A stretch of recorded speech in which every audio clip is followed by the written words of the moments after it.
राहुल गांधी जी तो सोने की चम्मच लेके पैदा हुए, उनकी माता जी तो इटली की है, वो तो मूल रूप निवासी भी नहीं है। उनके जो प्रधानमंत्री थे वो म्यूट थे।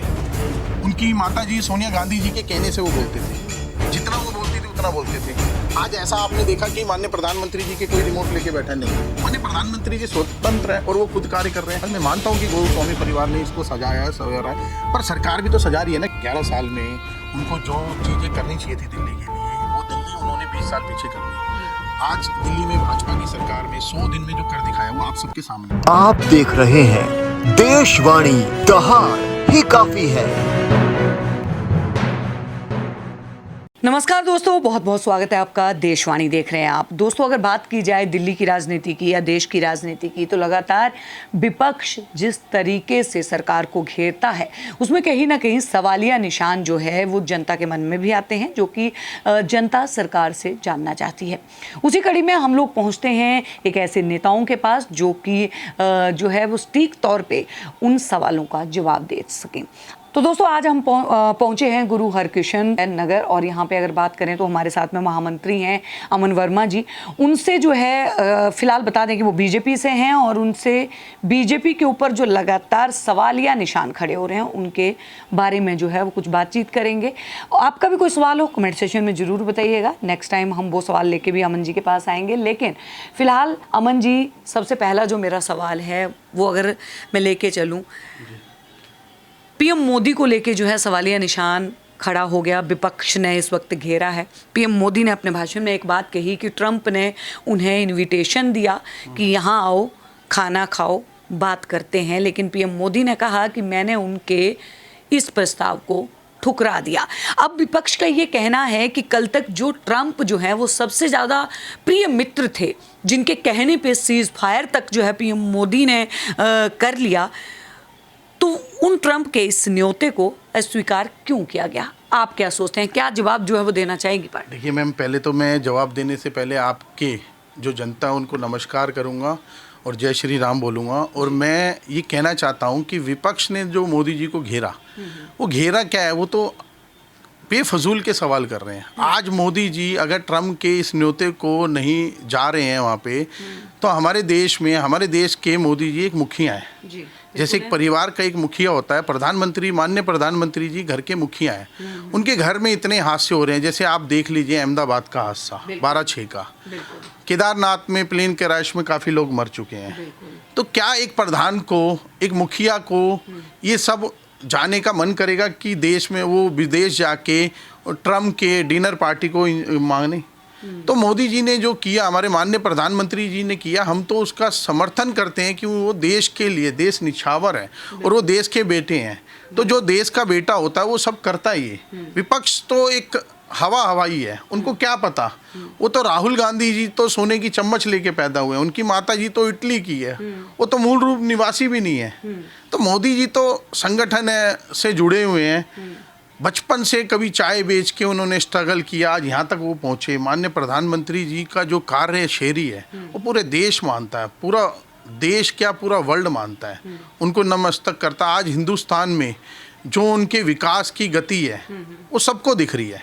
चाहे वो कोई भी उनकी योजनाएं देख लीजिए आप, सब योजनाओं का लाभ सीधे सीधे व्यक्ति को मिल रहा है, चाहे वो महिलाएं हैं, चाहे वो आम पुरुष है, चाहे बुजुर्ग है। अभी देखिए दिल्ली में हमारी सरकार बनी, आयुष्मान आया, 100 दिन की सरकार में आज आप देख लीजिए कि कितना कार्य इस क्षेत्र में हो रहा है दिल्ली शहर में। दिल्ली शहर केजरीवाल जी के समय में भी आपने देखा, और आज बीजेपी की सरकार में भी आप देख रहे हैं। आप देखिए जगह जगह रोडों पे नाले और ये सब की खुदाई, नाले सफाई और ये सब हो रहा है। तो ये माननीय प्रधानमंत्री जी के नेतृत्व में तो हो रहा है सारी चीज़ें। आज माननीय प्रधानमंत्री जी लोकप्रिय नेता है, तो लोकप्रिय नेता कब बनता है? जब कार्य से तो बनेगा। कार्यशैली उनकी अच्छी है तभी तो लोकप्रिय है। तो राहुल गांधी जी को क्या पता कि ये लोकप्रिय क्या है, उनको कुछ पता ही नहीं इस बारे में।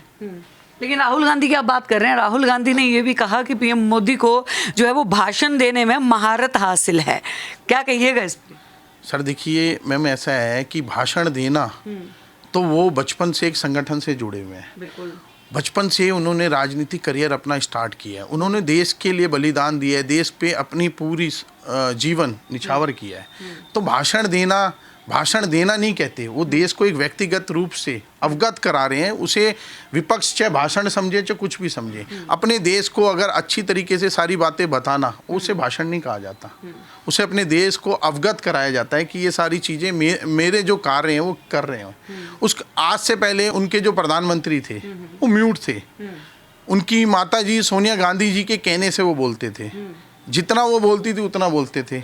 आज ऐसा आपने देखा कि माननीय प्रधानमंत्री जी के कोई रिमोट लेके बैठा नहीं। माननीय प्रधानमंत्री जी स्वतंत्र हैं और वो खुद कार्य कर रहे हैं, और जो कार्य वो अच्छे कार्य कर रहे हैं उसे पब्लिक को बताने में कोई भाषण नहीं होता मैम। ये एक जरूरी है कि माननीय प्रधानमंत्री जी की जो योजनाएं हैं उनको बताना ज़रूरी है। जब तक योजनाओं के बारे में पता नहीं चलेगा तो कैसे लोगों के तक पहुंचेगी। तो योजनाओं को पहुंचाना, चाहे वो हम बीजेपी की कार्यकर्ता, हमारी पूरी भारतीय जनता पार्टी, सब अपने अपने माननीय प्रधानमंत्री जी की जो भी योजनाएं हैं उन तक पहुंचाते हैं, और उनका फल सीधा सीधा पब्लिक को, आम जनता को मिलता है।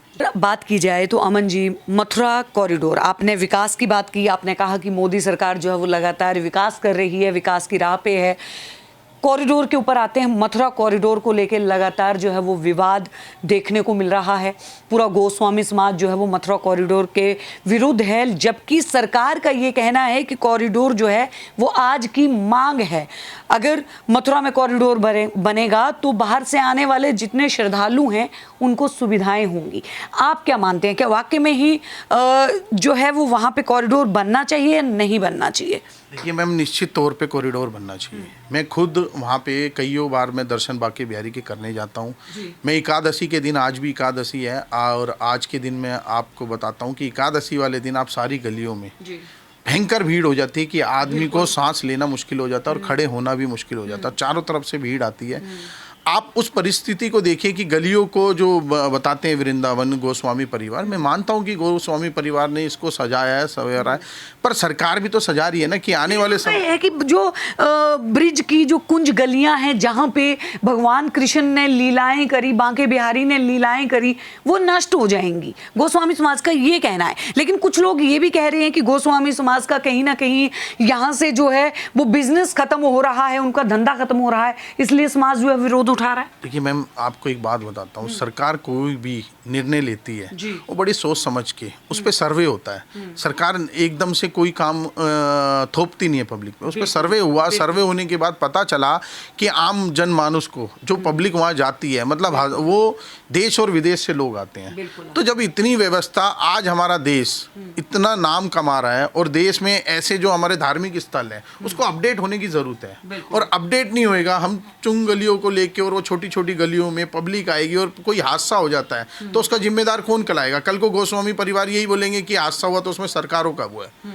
आज अगर हम कुछ ही 100 लोगों की वजह से हजारों की पब्लिक को थोड़ी ना परेशान कर सकते हैं, तो उसका फायदा आम जनमानस को मिलेगा। और कॉरिडोर बिल्कुल बनना चाहिए, बिल्कुल बनना चाहिए। अगर यहीं पे जो है वो बात कर लेते हैं दिल्ली की राजनीति की। दिल्ली की राजनीति में काबिज रहे लगातार 10-11 साल तक अरविंद केजरीवाल, लेकिन जब से बीजेपी दिल्ली में आई है अरविंद केजरीवाल थोड़े मौन से उसमें चले गए हैं। आपको क्या लगता है, क्या कारण रहे हैं?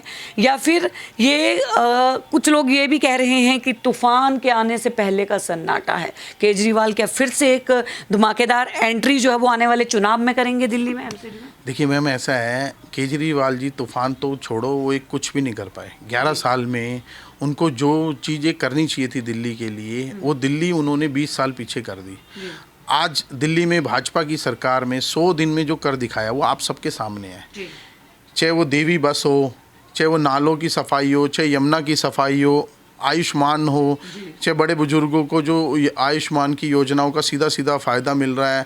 आप खुद ही देख रहे हैं, कहा रहे, देखिए इसको किसी को बोलने की ज़रूरत नहीं है। रात दिन काम चल रहा है रोडों को लेके। बारिश, आज आप देखिए बारिश का माहौल आ गया, सावन का महीना आने वाला है, नहीं तो बारिश के चंद बारिश होने की वजह से पानी भर जाता था। केजरीवाल जी तो सिर्फ हवा हवाई, आज तक वो अपने ऑफिस में नहीं गए, मुख्यमंत्री ऑफिस में नहीं गए, अपने शीश महल से बाहर नहीं निकले, तो उन्हें क्या पता क्या कार्य करना है। वो तो सिर्फ अपने AC और पोर्ट सोने के तो उन्होंने पोर्ट बनाए, हमने उस पर कई बार धरना दिया। हमारी भारतीय जनता पार्टी के नेतृत्व में, वीरेंद्र सचदेवा जी के नेतृत्व में हमने सब काम किया, आज पब्लिक को अवगत कराया, तभी तो आज भारतीय जनता पार्टी की सरकार है। और भारतीय जनता पार्टी की सरकार आने से ही लोगों को फ़ायदा मिल रहा है।